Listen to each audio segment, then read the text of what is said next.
Hey everybody, balik lagi bersama saya Gusti Adi dan kita sekarang kembali di acara Ask Gusti Show.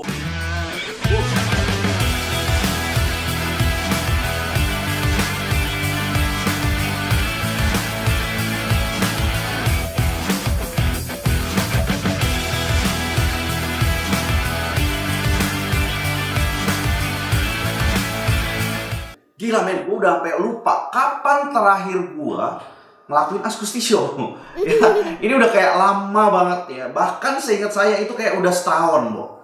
Ya terakhir sih tahun 2018 ya, memang benar begitu sih. Udah 2018, cuman lupa gitu loh. Terakhir kalinya kapan gitu.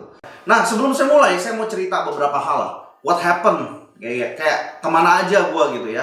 So basically gue nggak kemana-mana sebenarnya. Cuman di sini-sini aja.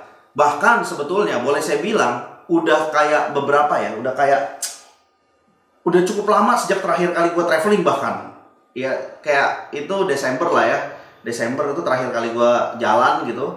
Dan bahkan ya udah di sini-sini aja Jakarta. Kenapa gitu? Gila, Bo, lagi mau nabung buat merit, Bo. Nah, jadi gue tuh benar-benar kayak istilahnya nggak banyak aktivitas ngapa-ngapain. Benar-benar mostly itu cuma di sini. Cuman dulu kalau teman-teman ngerasa bahwa saya aktif gitu ya, itu lebih banyak memang karena reminder dari manajemen. Ya, manajemen ini yang saya maksud adalah Scale Up ID.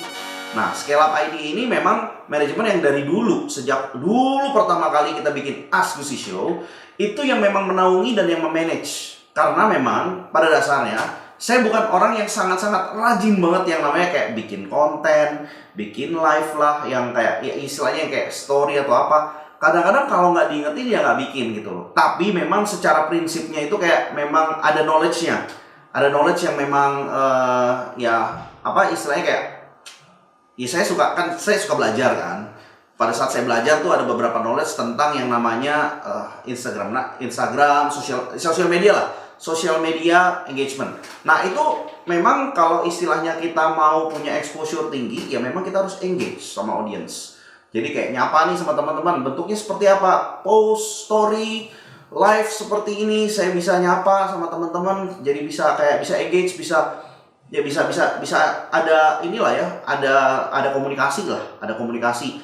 Lalu juga bisa di YouTube gitu ya. Dan karena memang saya terkenal sama tim dan sama orang-orang yang kenal saya itu adalah orang yang nggak suka texting, even WhatsApp, man. WhatsApp, lu bayangin ya, WhatsApp. Gue sangat tidak aktif menggunakan WhatsApp. Itu bahkan setidaknya 2 tahun terakhir, itu bisa dibilang kayak gue tuh nggak pakai WhatsApp. Orang mau kontak gue lewat WhatsApp, gila setahun kemudian baru gue bales gitu loh. Pada saat apa ya? Pada saat gue lagi pas buka, iseng nggak sengaja buka ya udah. Ya memang thankfully beberapa bulan belakangan ini, ya saya buka lagi. Beberapa bulan belakangan saya udah buka lagi, udah main lagi. Tapi memang benar-benar saya jaga. Jadi kayak saya less engaging bahkan. Even WhatsApp, ada tuh yang nanya tuh, message private, Kok Gusti, minta nomor WhatsApp-nya dong gitu kan. Ya bukannya nggak ini gimana pelit kasih ya, jadi kayak useless gitu loh, buat apa gitu, itu dulu gitu ya. Ya jadi seperti itu, dan saya memang terkenalnya tuh memang nggak terlalu suka texting. Lebih suka malah engaging langsung, ketemu langsung, ngobrol, sharing, ketemu, ya kan. Nah, itu kayak gitu tuh lebih enak buat saya ya, setidaknya buat saya kayak begitu. Oke, sekarang kita masuk ke pertanyaan, boleh? Oke, pertama saya bacain.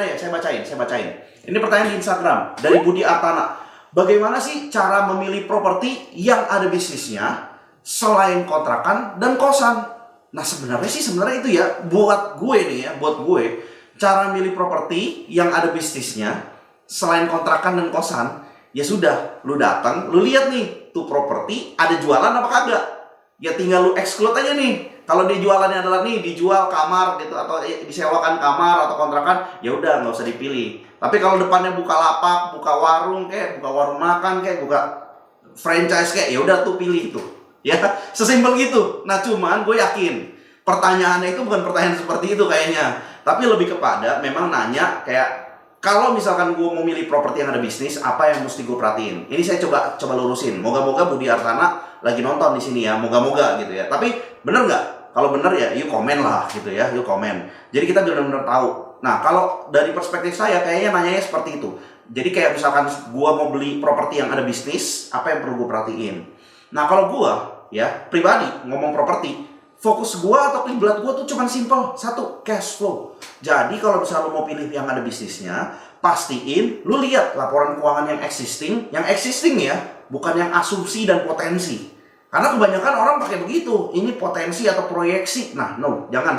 Jadi lu lihat laporan keuangan yang existing, itu properti itu tuh bisnisnya berapa ya, dapat profitnya itu berapa, kayak gitu. Nah, ketika Anda udah lihat cash flow dari bisnisnya itu berapa, Anda bisa ngitung balik nih. Kalau misalkan gua ngambil kredit, bisa kebayar nggak cicilannya? Ibaratkan ngambil kredit. Nah, meskipun nanti lu kagak ngambil kredit, tetap lu akan ngitung bahwa lu seumpamanya lu yang kreditin ke situ. Nah, jadi harus dihitung seperti itu. Kalau itu bisa membayar bunga dan cicilannya, nah itu berarti bagus. Sesimpel itu kok. Itu kalau gua gitu ya. Nah, kalau misalkan seandainya memang ini Anda melakukannya bisnis deal, bukan cuma sekedar beli dan jual doang, tapi partneran. Nah, Anda perlu yang namanya punya atau mendapatkan guarantee atau jaminan gitu. Jaminan apa? Ya jaminan ya income-nya. Seandainya orang tersebut ngasihnya proyeksi atau potensi, berani ngejamin nggak? Nah, kalau berani ya sudah. Ya Anda bisa kayak kalau buat saya ya oke lah. Tapi Anda harus lihat jaminan yang seperti apa dan kok bisa gitu loh. Apa sumbernya? Kayak contoh saya nih. Saya memang di balik itu saya lagi ada open investment nih untuk satu proyek. Nah, saya jamin nih. Tapi dari mana income-nya? Memang dari income pribadi. Kayak gitu loh. Nah, kalau misalkan dari income pribadi, taunya dari mana dong? Kalau ini istilahnya apa namanya? Kalau ini istilahnya bisa mencukupi gitu kan. Nah, ini dikasih juga datanya jadinya. Ya, Anda perlu minta jadinya. Nah, dan jadinya kasih. Oh iya, ternyata saya punya surplusnya apa. Kayak gitu, kurang lebih ya. Karena saya dari Bali bisa kerja dengan Scale Up di mana, Pak? Scale Up ID kantornya di Purwinda, Jakarta Barat. Ya, bukan di Bali. Kalau mau ya berarti di Jakarta, apply dulu ya. Tapi saya nggak tahu, itu ada kontak aja dengan Scale Up. Ya, itu ya di komen. Dengan bagus. Oke, so saya lanjut ya. Saya lanjut ke pertanyaan berikutnya adalah masih dari Instagram Story yang hari Senin. Itu dari JRX Roy. Nabung 2,5 juta per bulan dalam jangka waktu 10 tahun. Bagusnya dialokasikan kemana ya? Nah, kalau gue ngomong terus terang aja, 2,5 juta per bulan dalam waktu 10 tahun, lu bisa ngomong ke reksadana. Tapi pertanyaannya sebenarnya, ini kan karena memang udah disebut nih, jangka waktunya 10 tahun. Nah, reksadana pun itu masuk ke saham, kayak gitu. Nah, kenapa gue ngerekomen seperti itu? Karena memang ya, jujur-jujuran aja, reksadana itu tetap masih ada potongan-potongannya yang membuat itu jadi kurang efektif atau kurang optimum. Tapi untuk skala tertentu, itu tetap bagus. Karena dibandingkan dengan skala yang lain ya, kita ngomong dibandingkannya tuh kayak dengan ini nih. Contohnya ya, kalau misalnya saya ngomong, lu langsung aja ke saham, ya. Kenapa harus reksadana saham? Kalau lu ke saham, ya, itu sebetulnya yang enak adalah kalau lu berlaku kayak reksadana. Jadi lu nginvest bukan ke satu jenis sahamnya doang, bukan ke satu produk saham doang, tapi ke berbagai macam. Jadi kalau bisa itu ada 7 industri gitu ya di bursa.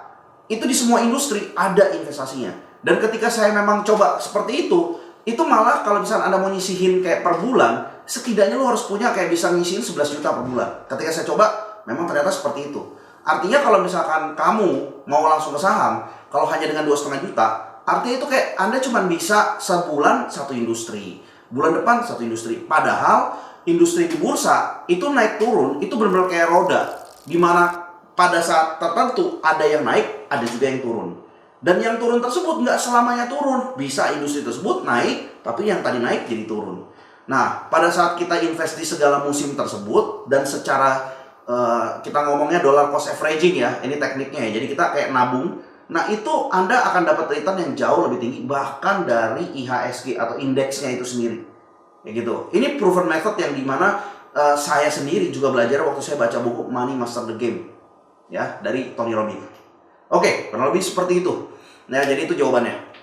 Nah, ini adalah produk saya yang kemarin itu sempat yang namanya tahun lalu. Tahun lalu itu saya itu memang di Scale Up itu hanya sebagai promotor, di mana ya kalau teman-teman nanya nih ya, teman-teman nanya ini banyak yang masuk, bahkan DM katanya ya, DM, karena yang jawab DM saya nggak selalu saya, bisa aja dari tim ya. Nah, memang saya sengaja ngasih akses kayak gitu. Toh namanya sosial media ya, udah memang buat sosialnya itu kayak benar-benar public sosial. Nah, di situ banyak yang namanya nanya gitu kok. Mau belajar nih sama Kak Gusti gitu kan. Gue sih gak keberatan gitu loh. Gue dengan senang hati sharing-sharing. Cuman memang nanya itu langsung spesifik ke ada buka seminar di mana, buka kelas di mana. Gue kasih tahu ya kabarnya ya. Gue nggak buka kelas, Bo. Kenapa? Karena gue nggak suka. Gue nggak suka yang namanya bikin kelas atau bikin seminar. Nah, pernah nggak sih? Pernah. Dan gue nggak suka karena memang capek dan itu nguras tenaga. Kayak tanggung jawab moral banget gitu sebetulnya ya. Tapi bukannya gue justru begitu gue ngalamin ini, gue respect sama orang-orang yang buka kelas. Sebetulnya, karena buat gue itu kayak tanggung jawab moral. Dimana pada saat gue ngajar, itu kan kayak gue punya beban untuk kayak uh, istilahnya nih gue punya beban nih orang kudu sukses gitu loh. Nah, gue kayak nggak sanggup buat ngenampung beban tersebut, meskipun padahal nggak selalu dan itu bukan kewajiban saya, bener kan? Sebetulnya gitu loh. Tapi itu jadi nggak enak, gitu. Itu jadi nggak enak dan pada saat itu kalau yang namanya engage live, ketemu langsung, itu kan benar-benar jadi tahu dekat gitu kan. Nah, itu capek, jadi kayak energinya tuh kekurasnya banyak. Ya itulah, jadi kayak nggak preferensi lah, saya nggak prefer. Tapi kalau misalkan saya jualnya e-course, saya masih lebih oke karena apa? Itu kayak saya direkam dalam suatu saat, dalam suatu momen, and then rekaman tersebut bisa disebarluaskan, jadi kayak istilahnya kayak bisa dijual dan bisa dinikmatin.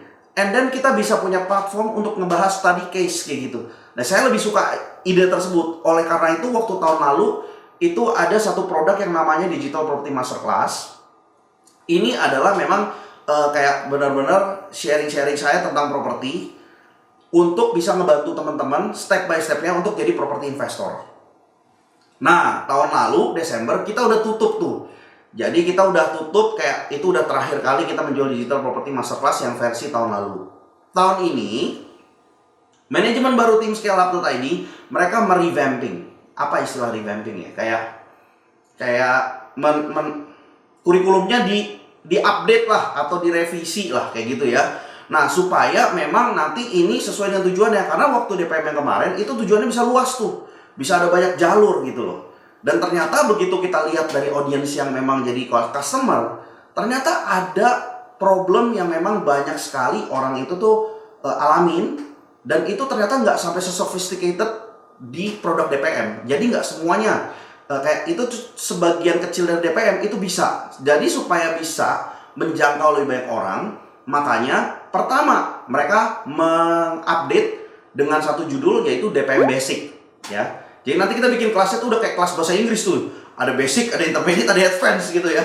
Nah, kayak gitu tuh. Nah, jadi produknya Digital Property Masterclass ini nih startnya pertama itu adalah mereka bikin basic gitu. Nah, yang ini sedengar kabar saya ini sudah selesai nih. Udah selesai dirangkum. Nah, ini lagi dalam proses yang namanya penyelesaian desain nih pada saat video ini dibuat. Ya. Nah, lalu nanti saya kalau nggak salah dijadwalin minggu depan itu ada webinar. Nah, pada saat webinar itu launching. Nah, nanti itu udah nggak kayak yang namanya tahun lalu. Di mana tahun lalu saya tuh cuman buka kayak, nih gue mau jual cuman seminggu, terus gue tutup. Lu nggak bisa beli. Nah, tapi sebenarnya bukan nggak bisa beli. Tapi harganya lebih mahal. Kalau istilahnya dalam program saya lagi buka nih atau lagi launching, jualnya harganya 1.895 ya, 1.895.000. Nah, kalau lagi nggak launching ya harganya 6 juta kayak gitu. Ya, itu memang secara marketing sudah pengen saya putuskan seperti itu sih. Dengan sengaja dan dengan sadar. Nah, untuk yang nextnya ini itu memang saya serahkan semuanya full ke manajemen ScaleUp.id. Nah, jadi nanti next week kalau nggak salah akan ada launch istilahnya tuh produk yang basic nih. Nah, kurang lebih akan sama. Jadi dalam periode-periode tertentu dan kemungkinan ini hanya kayak akan ada di periode launch itu nanti akan yang namanya punya harga khusus jadinya. Ya gitu loh, harga khusus. Nah, tapi pertanyaannya adalah apakah dengan kita belajar Digital Property Masterclass bisa belajar jadi investor properti? Jawabannya kalau Anda ngambil yang basic itu tidak. Nah, kasusnya dalam pemahaman saya adalah investor properti adalah orang yang invest di cash flow. Kalau saya, tapi kalau pemahaman Anda adalah investor properti seperti kebanyakan orang, di mana Anda bisa beli properti dengan harapan Anda bisa dapat properti ini harganya naik dan Anda bisa jual lagi, ya jawabannya bisa. Karena memang fokusnya Digital Property Masterclass yang akan kita launch minggu depan itu yang namanya DPM Basic 101, memang fokusnya cuma sesimpel kita mau bisa guide teman-teman untuk bisa beli properti dengan cara yang tepat, gitu loh, supaya nggak salah. Karena ternyata yang kita temuin di lapangan, problem kebanyakan orang, termasuk saya, pada saat kita beli properti kebanyakan itu scam. Kenapa? Karena saya ada di industri tersebut, saya melihat bahwa banyak sekali celah untuk kita bisa ngelakuin scam. Dan Anda bisa cek itu di internet, dan itu banyak. Orang beli udah DP properti, udah DP apartemen, apartemennya nggak jadi bangun. Orang udah DP rumah, rumahnya nggak jadi bangun. Orang sudah beli apartemen lunas, apartemennya tidak punya legalitasnya atau nggak punya suratnya. Problem kan kalau kayak begitu, benar nggak? Nah itu, jadi kita hadir di sini untuk yang nanti Basic 101 itu untuk mengarahkannya itu adalah supaya benar-benar fokusnya cuman hanya bisa beli properti dengan tepat dan Anda mampu gitu loh. Kita lihat kapabilitasnya Anda, kita nanti sama-sama akan cek. Nah namun nanti program yang ini intermediate-nya di cash flow, nanti di situ bisa belajar investor, jadi investor properti seperti saya gitu. Karena memang favoritnya saya memang di cash flow. Nah, jadi apakah bisa? Tergantung Anda ngambil produk Digital Property Masterclass sampai di tahap mana. Itu ya. Nah, itu kalau saya jawab. Oke, nah sekarang kita coba balik nih sekarang. Reza, DPM isinya ada oh iya nih Reza termasuk yang udah beli kemarin. Nah, buat teman-teman yang kemarin udah beli ya akan update-nya akan terus dapat kok. Andian, investasi reksadana untuk jangka panjang bagus nggak? Tergantung pilih produknya apa dan jangka panjangnya itu sepanjang apa. Kalau di atas 5 tahun ya berarti panjang kategori saya, dan itu bagus kalau masuknya reksadana saham kayak gitu. Kalau buat jangka pendek produk reksadananya beda. Jadi reksadana itu ada 4 soalnya, ada 4 jenis. Nah itu tergantung timelinenya. Ini sama dengan DPM yang kemarin? Beda. Dari IM Aridonis ya, tips buat mahasiswa yang punya modal pas-pasan biar bisa punya uang kemudian diinvestasikan. Kerja Bo. Gila men, itu jawaban udah paling simpel banget. Tipsnya kerja Bo. Kalau lu bingung, nggak ada yang mau nerima kerja gitu ya, lu start dari magang. Nah tapi bener, lu di sana nggak akan banyak dapat sisaan. Artinya tuh nggak bakal dapat punya uang yang bisa lu yang bisa lu sisihin untuk investasi.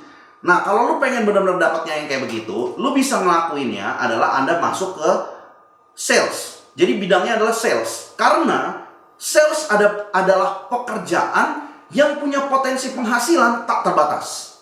Sales, kayak gitu ya, sales. Nah jadi masuknya tuh ke sales, masuknya ke sales. Baru tuh Anda bisa punya penghasilan, punya potensi penghasilan ya. Jadi semua tergantung daripada Anda ngelakuin salesnya seperti apa. Karena dengan sales Anda bisa ngambil komisi dan Anda punya penghasilan ditentukan dari berapa Anda bisa menjual. Kayak gitu. Paham ya? Kayak gitu ya. Ini buat mahasiswa. Dulu zaman gua mahasiswa, gua MLM. Nih, ada Erwin Siagian di FB, nah ya.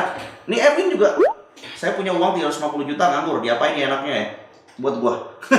Lu bisa invest bareng gua deh kan. Nanti gua message deh kalau gitu ya Teh ya.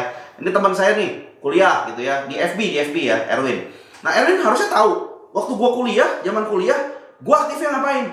Gitu ya. Dari semester awal gua udah di MLM, gua sales gua jualan. Gue dari jual oli, gue jual filter air, gue jual parfum, gue jual sabun. Kayak gitu. Makanya pada saat waktu gue kuliah pun, gue bisa bayar kuliah gue sendiri. Kayak gitu. Ya itu tips jadinya ya. Oke. Next question. Anastasia Kristiani. Ini bininya temen gue.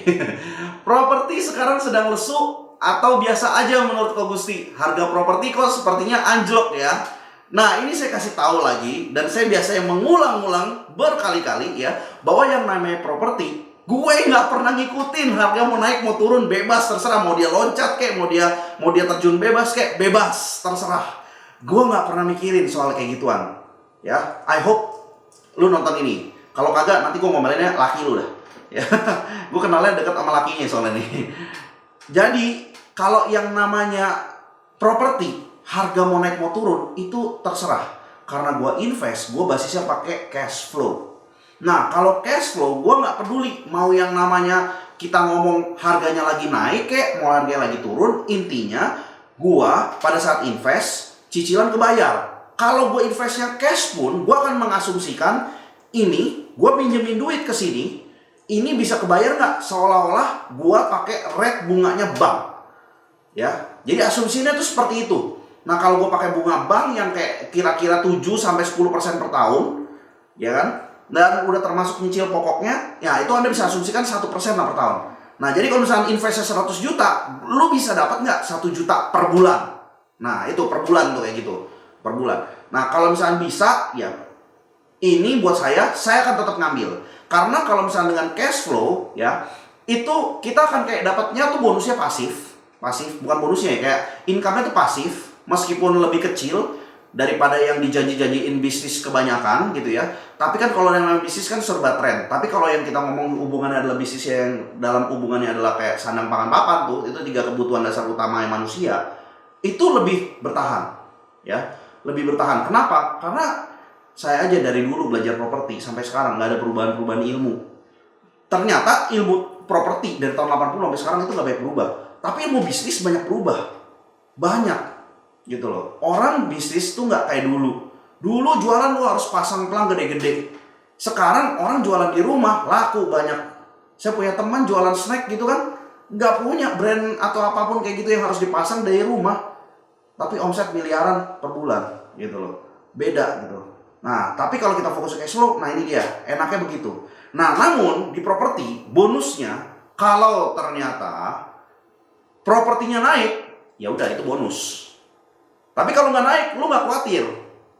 Kayak gitu loh. Itu di properti kayak begitu sifatnya. Makanya kenapa jadinya gue nggak pusing mau harga tuh naik atau lagi turun. Jadi kalau gue disuruh ngeramalin, malah kebanyakan gue nggak suka disuruh ngeramalin. Meskipun kalau lu tanya gitu ya, apa sih faktor yang bikin properti itu harga naik atau turun? Ya gue ngerti secara fundamental, karena dulu gue ikut kelas-kelasnya tentang properti itu banyak. Sampai gue keluar, sampai gue ikut sekolahnya tuh kayak benar-benar di Singapura ikut, di UK gue ikut tentang properti gitu loh. Karena gue ngedalaminnya ke situ. Nah, sejauh mata mandang dan gue bisa menganalisa bahwa bagaimana cara melihatnya itu benar, tetap kiblatnya gue cash flow. Karena mereka pun yang ngajarin juga seperti itu, gitu loh. Ya jadi gue nggak terlalu pusing, nggak terlalu peduli mau properti naik apa turun, tapi memang secara kecenderungan tuh artinya jangka panjang banget gitu ya. Memang secara data itu naik, kayak gitu loh. Oke, ini ada pertanyaan dari Reza nih, ngitung harga pasaran properti kayak gimana? Ini saya baru lihat scroll ke atas nih, berarti udah lama nih. Nah, cara ngitungnya adalah tinggal dilihat ya di sekitarnya dari properti tersebut. Itu propertinya lagi ada pada dijual nggak? Kalau lagi ada pada dijual, lu tanya harganya berapa, lu rata-rata deh harganya itu berapa. Nah, cuman kebanyakan orang itu cuman hanya ngelihatnya dari harga plek-plekan. Nah, harusnya jangan. Harusnya kamu itu ngeliatinnya adalah Anda lihat kiblatnya harga tanah per meter persegi. Caranya gimana? Caranya pada saat Anda mau nanya properti, ini dijual nih, lu tanya juga bangunannya luasnya berapa, tanahnya luasnya berapa. Kalau bangunan itu hitungnya fix. Ya, kalau bangunannya layak tinggal, kalau tingkat 2 itu 4 juta per meter. Nah, kalau misalnya dia bilang 200 meter persegi, ya udah, Anda bisa ngitung bahwa harga bangunannya doang itu adalah 4 juta dikali 200 meter persegi sama dengan 800 juta per meter persegi. Per meter persegi lagi, per bangunan tersebut. Nah, tinggal dilihat harga totalnya berapa. Kalau harga totalnya adalah 2 miliar, berarti harga tanahnya 1,2 M karena dikurangin 800 juta. Nah, terus Anda tinggal bagi deh sama luas tanahnya. Luas tanahnya berapa? Luas tanahnya 200 meter persegi juga. Ya udah, dibagi 1,2 M. Berarti Anda dapat harga tanahnya per meter perseginya 6 juta per meter persegi. Baru dibandingin sama properti yang lain dengan cara hitung yang sama. Baru Anda bisa bandingin tuh. Harga pasaran saya kiblatnya kayak gitu. Ngelihatnya harga per meter persegi. Ya, jadi saya nggak ngelihat nih harga berapa M. Ya, kalau harganya pun sampai 15 M, tapi dia memang bisa dinilai bahwa harga pasaran 30 M, saya akan beli. Kayak gitu, oke? Nah, Rino, invest atau trading? Invest lah, gue nggak trading, ya. Tapi gimana gue bisa nilai trading lebih jelek? Kenapa gue milih invest? Karena gue udah pernah nyoba trading dan gue nggak bilang trading itu jelek. Trading kalau lu fokus, kalau emang lu dalemin, ya udah mungkin itu bagus. Itu Anda bisa dapat sumber penghasilan. Cuman gue tuh ternyata sukanya suka tenang. Artinya gue nggak suka day to day basis menganalisa. Kalau gue di properti dan invest for cash flow, day to day gue nggak perlu menganalisa. Oh, ini candlestick lilin, istilah jaga lilin itu diambilnya bisa jadi dari situ lagi, dari saham. Karena begitu kita trading, entah di saham kayak atau di gold kayak atau dimanapun kayak gitu ya, di futures, selalu kalau kita yuk beli grafik, data, terus candlestick gitu kan, lihat lilinnya, unjunya, sumbunya, nah kayak gitu tuh. Hal tersebut, aktivitas gitu gue hindarin. Jadi gue lebih prefer invest supaya bisa gue tinggalin, jadi gue hidup juga agak enak. Oke, dah, gue udah lihat komen sampai yang di paling atas nih, atau bawah ada lagi nih. Ronald Sitolang, Bro Rossi dari Surabaya nih, temen. Ini temen konsultan, ya. Mantap, ini orang sukses juga nih. Pernah beli properti yang disita bank atau lelang nggak? Pernah, oke pernah. Nanti kita bisa talk juga tuh. Ya, jadi saya pernah beli yang dari lelang. Saya juga pernah beli yang memang disita bank, terus dia jual hak lelang. Artinya namanya tuh cesi. Nah, saya juga pernah ada pengalaman. Dan dua-duanya pengalamannya ada, ya dua-duanya nggak enak sih sebenarnya pengalamannya. secara tetap lah ya. Untungnya sih masih ada aset. Cuman tetap dua-duanya tuh pengalamannya nggak enak. Jadi gue lebih prefer beli yang biasa. Ya, sometimes lebih mahal juga masih oke gitu ya. Santoso, saya sempat mau minjem bank mas buat invest properti di cash flow, tapi ditanya jaminan rumahnya belum ada. Nah, jaminan rumahnya ya adalah properti yang kamu mau beli. Itu loh gitu loh sebetulnya. Jadi kalau misalkan kamu mau minjem bank buat invest properti, nah properti tersebut tuh yang jadi objek yang lu mau invest, itu yang jadi jaminan. Jadi kalau diminta bank, ya itu yang dikasih. Makanya join DPM, bro. Makanya join DPM, gitu ya. Jadi tahu, bro, kayak gitu ya. Voice for parah. Antoni, jaga lilin bukannya dari ngepet ya? Nggak tahu deh. Mungkin kali ya. Dimas, invest lebih tenang dibanding trading. Ya, tergantung gitu ya. Robin, ya kalau lilin mati bahaya ya. Ya, itulah mereka. Oke. Nah, ini ada juga yang ngomong di Facebook. Kalau nggak bankable gimana? Kalau nggak bankable, buat diri lu bankable. Kalau tetap susah juga atau kelamaan juga, cari orang yang bankable. Kalau susah juga nyari orang yang bankable, ya carilah investor yang mau danain lu. Intinya, properti itu enaknya adalah itu dipercaya sama semua orang sebagai real asset. Ya, jadi mau lu ketemu siapapun, kalau lu kayak istilahnya nih, seandainya tuh orang punya duit. Lu bilang bahwa, gue pengen ini nih, jaminin ini properti buat ke proyeknya gue untuk invest di properti tersebut.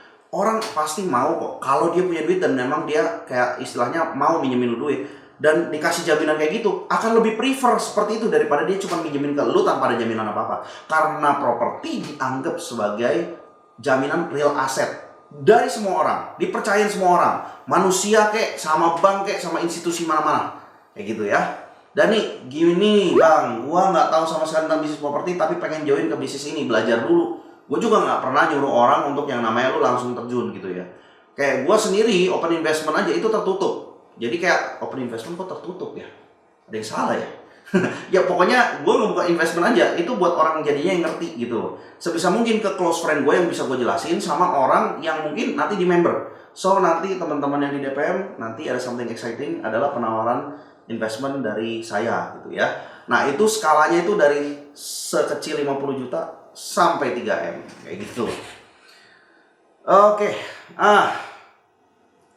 Belajar sama Robert Kiyosaki om, ya salah satunya. Saya sempat tuh belajar langsung, ketemu langsung. Dan malah ya ketemu juga accountingnya, timnya. Dia kalau jalan tuh selalu ada accountant, ada lawyernya gitu.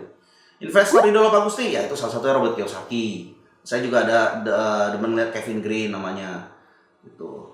Oke. Wow, ini Ramadi. Trading jalan, invest jalan. Dah, gitu aja. Ya, sip. Tuh, cocok. Sip, gua lanjut ke pertanyaan berikutnya. Ya, yang ada di layar nih. Dari Novel Pratama, saat ini Kogusi sudah merasa financial freedom belum? Ya, ini gua namain sih belumnya. Dia cuma pakai tanda tanya, biar gua ada kayak ada kata tanya gitu ya. Saat ini Kogusi sudah merasa financial freedom belum? Butuh berapa lama sampai bisa merasa financial freedom? Nah, gue perlu menjelaskan dulu apa yang dimaksud financial freedom. Financial freedom adalah kondisi, kita ngomongnya apa ya, dalam translate-nya tuh bebas finansial. Nah, bebas finansial adalah suatu kondisi. Nah, kondisi yang seperti apa? Kondisi yang standarnya Anda tetapkan sendiri. Jadi, kalau misalkan Anda menetapkan bahwa gue udah financial freedom kalau gue punya duit 100 juta. Ya sudah, begitu lu punya 100 juta, lu financial freedom.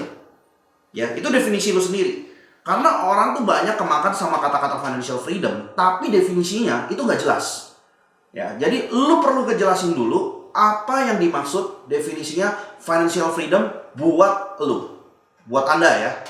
Nah, jadi sekarang pertama izinkan gue untuk gue ngejelasin apa maksudnya financial freedom buat gue.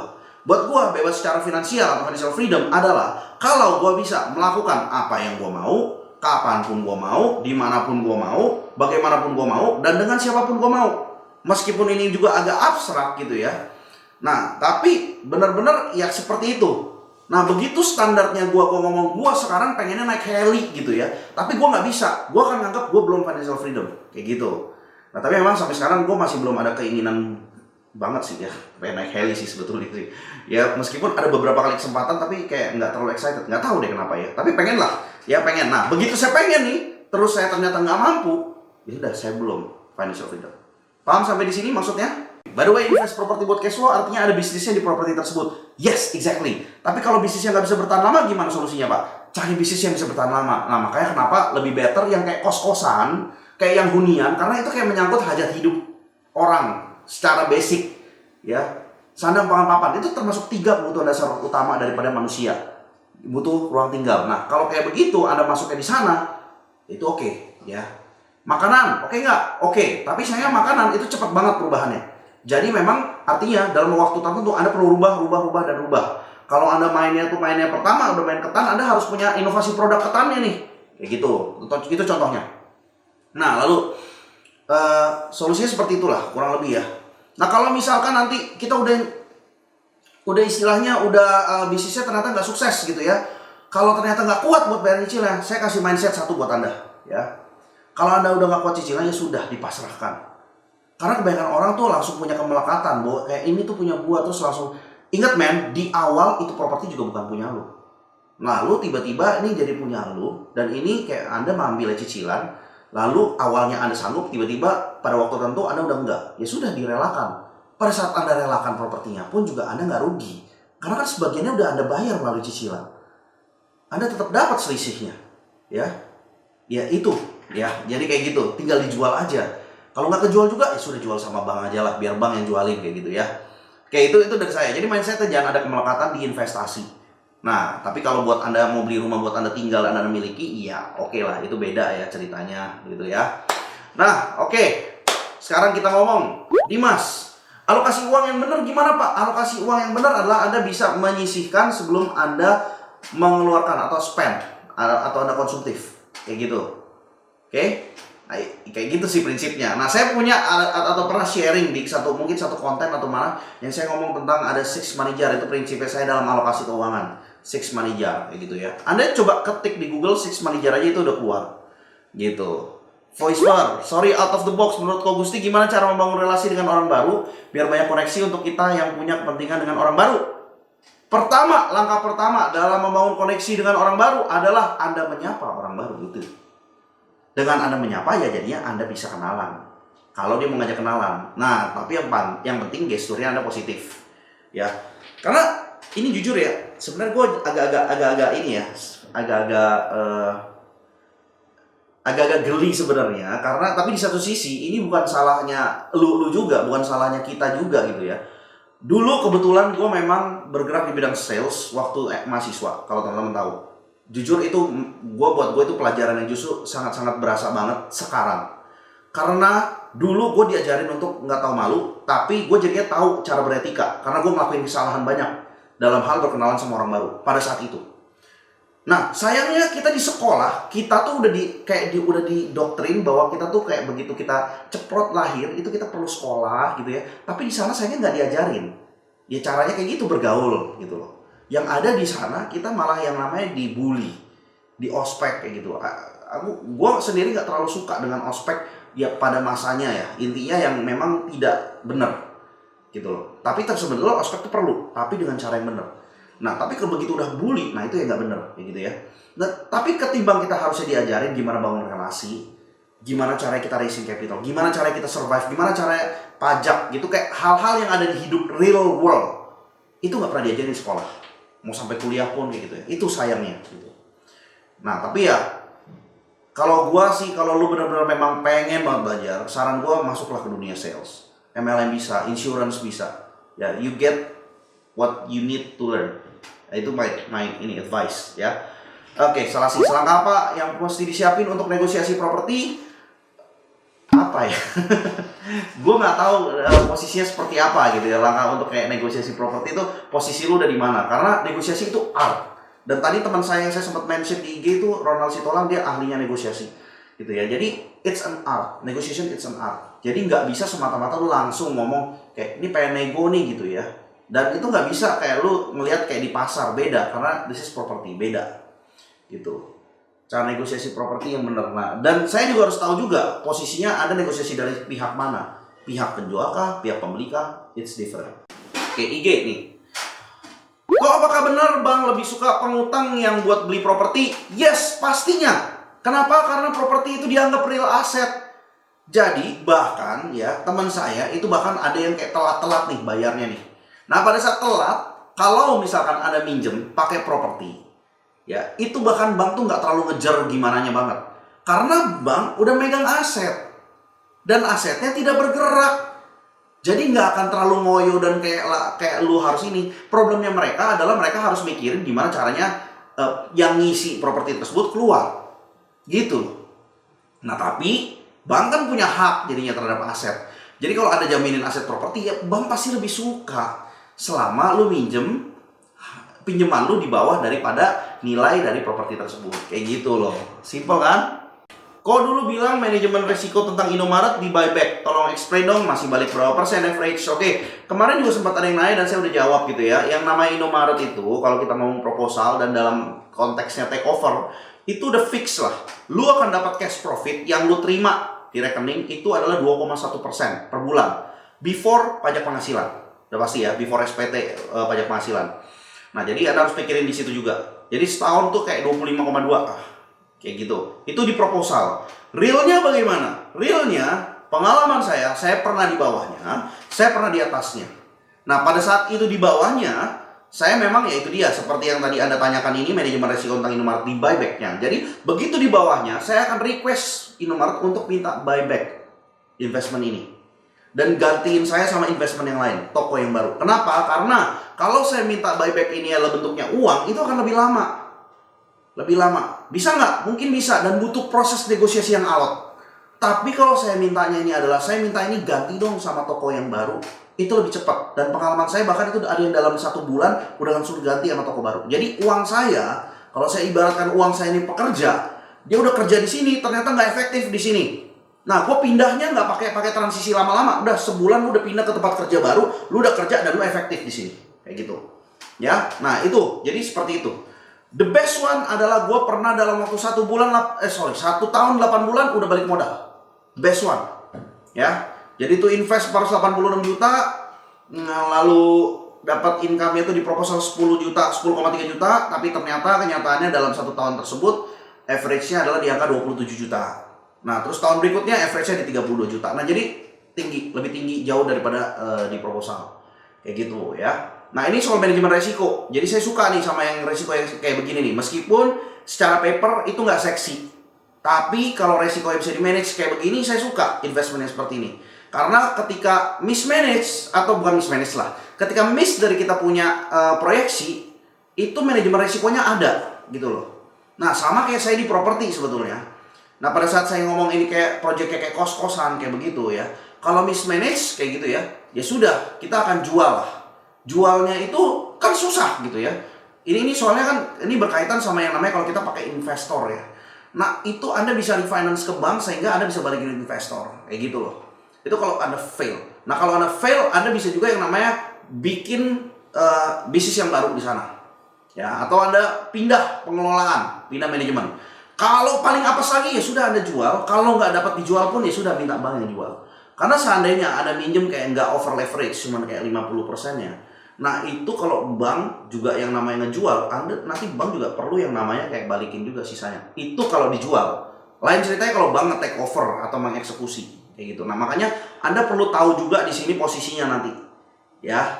Nah, ini beda nih. This is another different story dan nanti saya share di DPM yang lebih advance kayak gitu. Untuk yang masalah di properti. Oke. Data kenaikan harga properti di suatu wilayah dapat dicek di mana ya?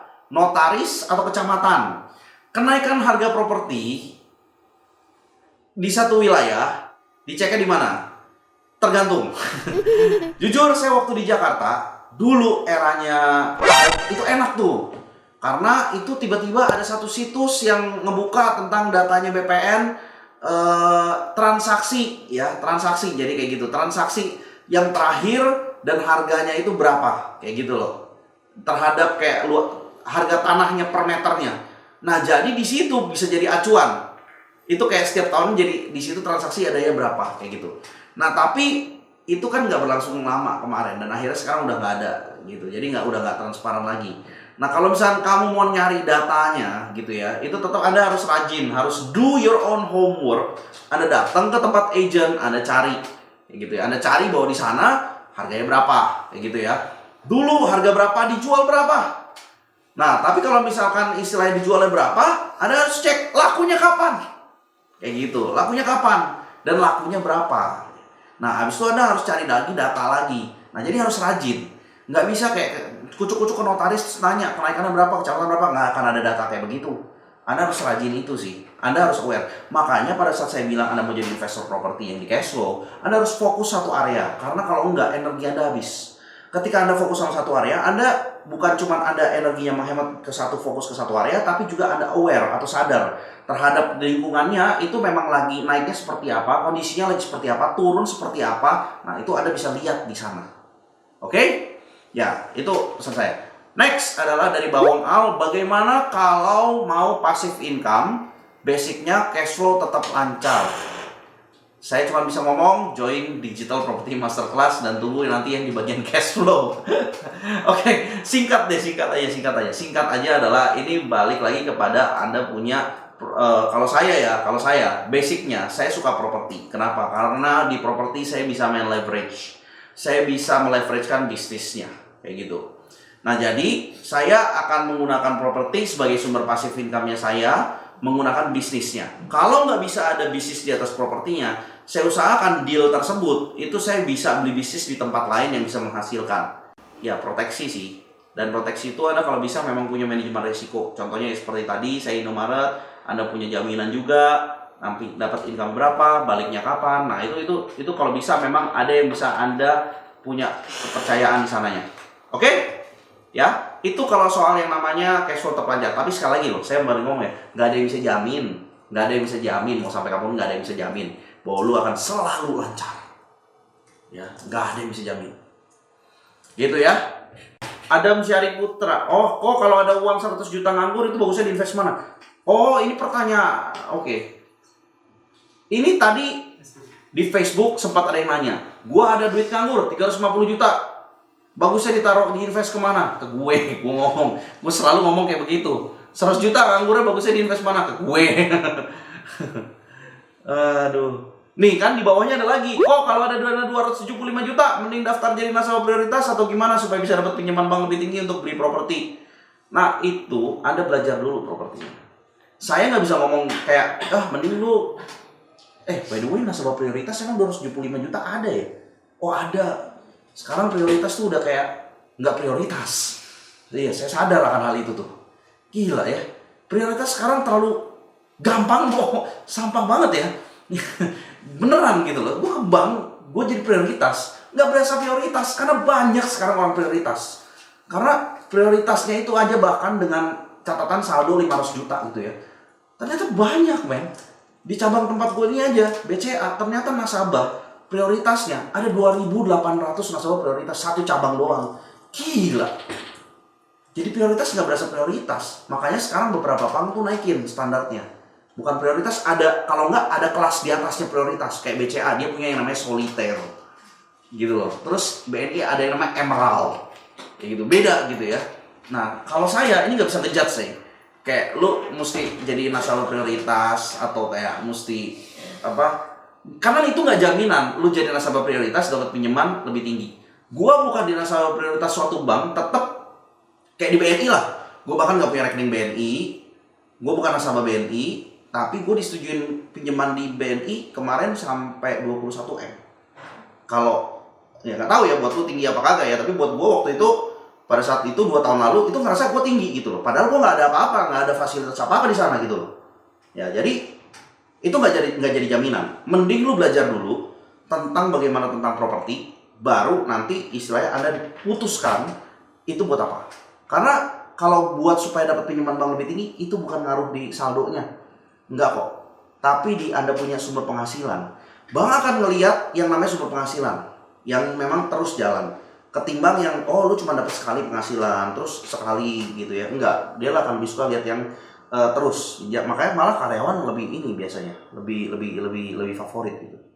Ini ada lagi pertanyaan dari Tamrin Mulkan. Cicilan properti cash flow sesuai pengalaman Pak Gusti, bagusnya ambil berapa tahun ya Pak? Sepanjangnya. Kalau bisa 15 tahun, kalau bisa 20 tahun, 20 tahun, bahkan kalau ada yang bisa 30 tahun, 30 tahun. Kenapa begitu? Karena begini, ini dari saya ya. Kalau Anda mau di bisnis, kalau ada take over atau bisnisnya udah jalan, itu kayak lebih bagus karena datanya udah fix ada segitu gitu loh. Nah, lalu kenapa saya bilang ambil yang paling panjang? Supaya Anda punya cicilan lebih pendek. Bukan lebih pendek, lebih rendah. Nah, tapi kan ini sanggup Pak, kalau misalnya saya mau nyicil 5 tahun. Kenapa saya tetap ngarahin lebih panjang? Lebih baik Anda nyicil lebih panjang, lalu pada tahun kelima ternyata Anda punya kelebihan duit yang bisa buat lunasin, ketimbang Anda udah pede, Anda nyicil 5 tahun, terus itu kayak buk-bukan, kayak gitu, sama penghasilan, tiba-tiba bisnisnya nggak bisa sebagus itu. Sehingga Anda harus ngorbanin penghasilan pribadinya Anda. Jadi itu tuh kayak sebagai jagaan gitu loh. Harusnya buat seperti itu, jagaan. Ya, itu kenapa saya ngusulin kayak lebih bagus panjang. Nah, jadi buat teman-teman itu ada yang nanya 100 juta, 350 juta. Saya bakal ada open investment, tapi pertama saya akan dahulukan member dulu nanti. Baru nanti saya akan open dan saya kerjasama dengan pihak B-Share. Yes, betul. Memang ada tentang properti gitu ya. Jadi kalau misalnya mau invest, bisa nggak? Bisa. Tapi nanti, saya belum launching produknya soalnya. Gitu ya. Atau Anda mau DM saya, nanti kita lihat nanti ya. Apa yang bisa kita kerjakan bareng-bareng. Kayak gitu. Itu Anda bisa. Lalu, yang pasti ya, di akhir closing ini, saya mau ucapin terima kasih. Buat pertama adalah tim yang sudah bantu saya di belakang. Nih ada Rian, ada Fade. Ini masih dikit apa Nur ya? Kami Nur dulu kan. Yang udah make it happen, yang udah bikin hal ini terjadi. Dan ini kayak pertama kali. Tim ini pertama kali gitu ya. Di YouTube gitu ya. Anda bisa leave, like, comment, dan juga subscribe ya. Subscribe ke channel YouTube ini. So, sampai jumpa di Ask Gusti. Berikutnya, saya Gusti Adi undur diri. Saya juga atas nama manajemen Scale Up tadi undur diri. Sampai jumpa di lain kesempatan. Bye!